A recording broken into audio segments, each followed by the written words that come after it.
Hi! Now in this video I'm going to cover the recaps and objectives for a corner reverse.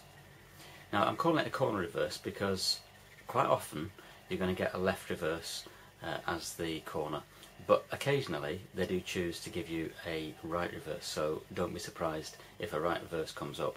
I've known recently quite a lot of people have said that they've been shocked to get a right reverse and they're not prepared for it at all, so do make sure that you do prepare for a right reverse as well as a left reverse.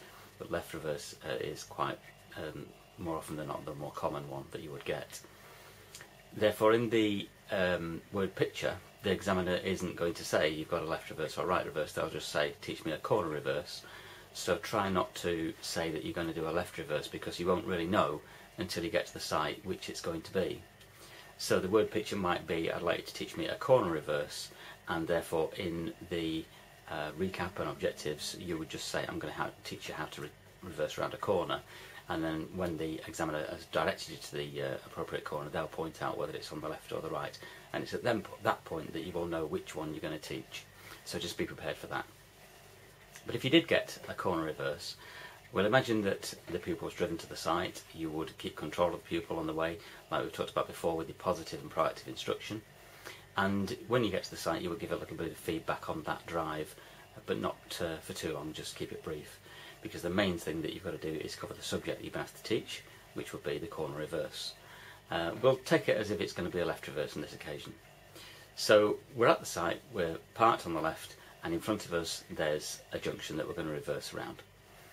So the recap part would come there at that point. I wouldn't do the recap about the reverse at the test centre. Wait until you get to the site. So from the test centre you might do a bit of a recap on what they've done generally, their MSPSL routine, which they're obviously going to use on the way to the site, but I wouldn't recap too much about the manoeuvre itself until you get to the site. So I'm concentrating on this, on the recap that you would give once you've reached the site. So the recap could start with, have you reversed before? Because that's a really good starting point. Never assume that they will have done reversing before, or conversely that they won't.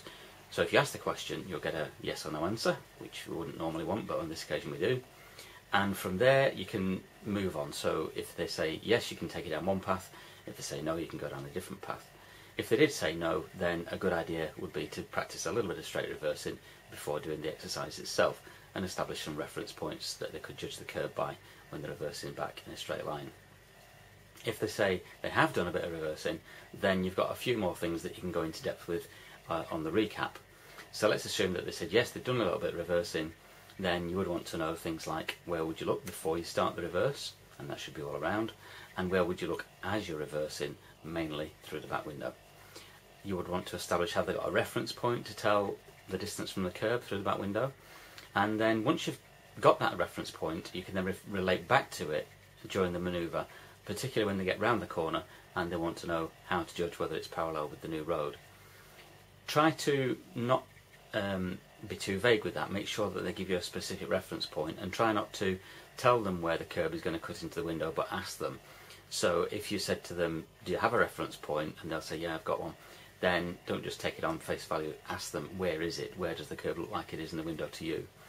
So in a lot of cases it's going to be around the centre of the back window or slightly to the left of the windscreen wiper if you've got one in your back window, and if they say it's somewhere slightly different but it's around that area, don't worry so much because that will be their reference point.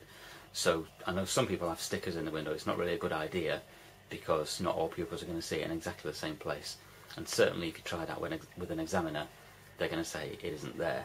So just ask them where it is for them, and then they'll pick a reference, and then you just tell them to remember that because they'll need it when they get around the corner.